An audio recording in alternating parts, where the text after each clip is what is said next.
Hello friends, welcome to Raja tech TV. ఈ వీడియోలో మన యొక్క ఆంధ్రప్రదేశ్ రాష్ట్ర వ్యాప్తంగా ఏపీలో కొత్త రాష్ట్ర సర్కార్ సామాజిక పెన్షన్ల గురించి ప్రతి ఇంటికి తనిఖీ చేపట్టబోతుంది. ఈ తనిఖీ దేనికి సంబంధించి, తనిఖీ చేసిన తర్వాత పెన్షన్లు వీరికి మాత్రమే వస్తాయి, ఎవరెవరికి తనిఖీ చేయబోతున్నారు, ఎందుకు ఈ తనిఖీ చేస్తున్నారు, ఇలా సామాజిక పెన్షన్లకు సంబంధించిన ఇన్ఫర్మేషన్ ఈ వీడియోలో చూద్దాం. వీడియోని అయితే చాలా మంది స్కిప్ చేస్తున్నారు, 1 నిమిషం 2 నిమిషాలు చూసి అయితే వెళ్ళిపోతున్నారు. అలాగే వీడియోని లైక్ చేయడం లేదు, ఛానల్ సబ్స్క్రైబ్ చేసుకోవట్లేదు. మీరు ఇచ్చే లైక్ నాకు టైప్ ఆఫ్ సపోర్ట్, మోటివేషన్, ఎంకరేజింగ్గా ఉంటుంది. అలాగే మీరు లైక్ చేస్తే వీడియో అయితే చాలా మందికి రీచ్ అవుతుంది. అలాగే మన ఛానల్లో వచ్చే ప్రతి వీడియోని నోటిఫికేషన్ రూపంలో తెలుసుకోవాలనుకుంటే వెంటనే బెల్ ఐకాన్ ట్యాప్ చేసి మన ఛానల్ని సబ్స్క్రైబ్ చేసుకోండి. ఇక లేట్ చేయకుండా టాపిక్లోకి వెళ్ళిపోదాం. ఆంధ్రప్రదేశ్లో గతంలో వైఎస్ఆర్ పెన్షన్లకు సంబంధించి రాష్ట్ర ప్రభుత్వం కొత్తగా కొలువుదీరిన నేపథ్యంలో ఈ పెన్షన్లకు సంబంధించి సామాజిక తనిఖీ అయితే చేపడుతుంది. పెన్షన్లకు సంబంధించి కొన్ని బోగస్ పెన్షన్లు, అలాగే అక్రమాలు జరిగినట్టు తెలుస్తుంది. ఈ నేపథ్యంలో ఏపీలో టీడీపీ ప్రభుత్వం మనకి ఈ పెన్షన్ల తనిఖీకి ఒక ప్రత్యేక బృందాన్ని అయితే ఏర్పాటు చేసింది. తద్వారా ప్రతి ఒక్క సామాజిక పెన్షన్ ఐడి నెంబర్ని తనిఖీ చేస్తుంది.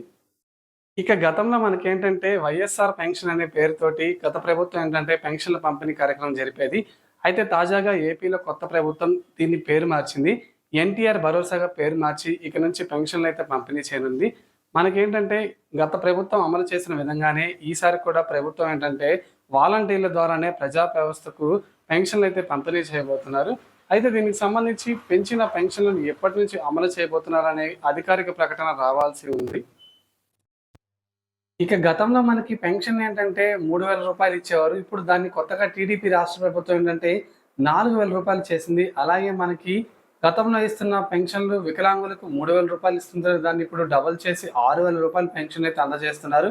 అయితే ఈ సందర్భంగా పెన్షన్ల తనిఖీలో అసలైన నిజాలు వెగుల్లి చూడడానికే కొత్త ప్రభుత్వం ఇంటింటా తనిఖీ అయితే చేపట్టబోతుంది. వైసీపీ ప్రభుత్వం దిగిపోయే నాటికి ఇది 3,000 రూపాయలు అయింది.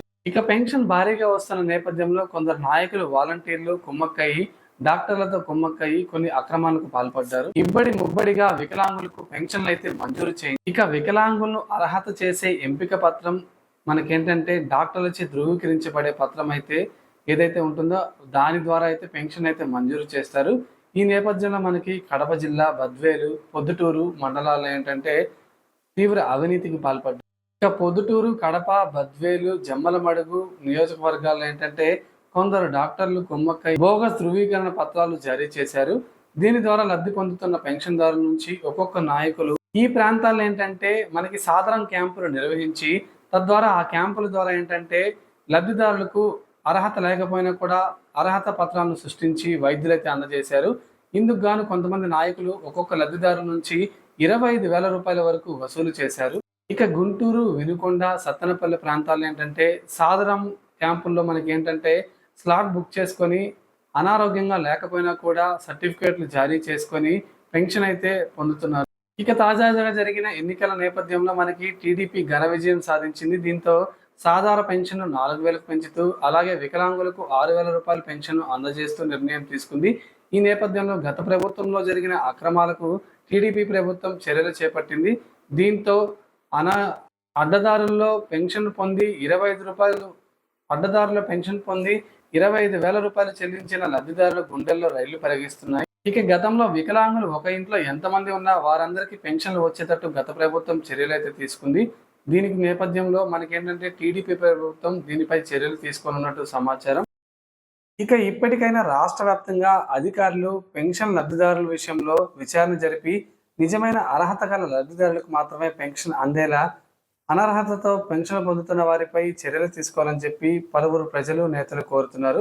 దీనిపై స్పందించిన రాష్ట్ర అధికారులు ఇటీవలే బాధ్యతలు తీసుకున్న నేపథ్యంలో తాము వెంటనే బోగస్ విధానంలో ఎవరైతే మనకి పెన్షన్ పొందుతున్నారో వారిపై ఖచ్చితంగా చర్యలు తీసుకుంటామని అయితే అధికారులు తెలిపారు. అయితే రాష్ట్ర వ్యాప్తంగా అనేక జిల్లాలు, గుంటూరు, మనకి అనంతపురం, కడప, బద్వేలు, ఇలా పలు జిల్లాల్లో మనకి అర్హత లేకపోయినా బోగస్ పెన్షన్లు పొందుతున్న వారి సంఖ్య భారీగా ఉందని తెలుస్తుంది. ఈ నేపథ్యంలో కొత్తగా కొలువుదీరిన టీడీపీ ప్రభుత్వం కొత్తగా ఈ పెన్షన్ గతంలో మనకి వైఎస్ఆర్ పెన్షన్ అని చెప్పి అందజేస్తున్నారు. దాన్ని ఎన్టీఆర్ భరోసాగా అయితే టీడీపీ ప్రభుత్వం పేరు మార్చింది. మనకి దీనిపై కొత్తగా విధి విధానాలు, గైడ్ లైన్స్ రూపొందించే అవకాశం కూడా ఉంది. అలాగే మనకేంటంటే గతంలో ఏంటంటే పెన్షన్లు, రేషన్ కార్డులపై ఏంటంటే గత ముఖ్యమంత్రి గారి జగన్ గారి ఫోటోలు అయితే ఉండేవి. ఇప్పుడు రాష్ట్ర సర్కార్ అలాంటి ఫోటోలు ఏమీ లేకుండానే మనకి ఈ రేషన్ అలాగే పెన్షన్ పంపిణీ విధానం జరపబోయేలా తెలుస్తుంది. దీనికి సంబంధించి రాష్ట్ర ప్రభుత్వం నుండి అధికారికంగా ఉత్తర్వులు కూడా జారీ కావాల్సి ఉంది. ఇక పెన్షన్లకు సంబంధించి ఎలాంటి కొత్త గైడ్లైన్స్ విడుదల చేసినా, దీనికి సంబంధించి ఎలాంటి ఇన్ఫర్మేషన్ వచ్చినా ఖచ్చితంగా వీడియో చేసి షేర్ చేస్తాను. మీరు రాష్ట్ర ప్రభుత్వం నుండి వచ్చే ఎటువంటి సమాచారం కోసమైనా వెంటనే మన వీడియోని ఒక లైక్ వేసి బెల్ ఐకాన్ ట్యాప్ చేసి మన ఛానల్ని సబ్స్క్రైబ్ చేసుకోండి.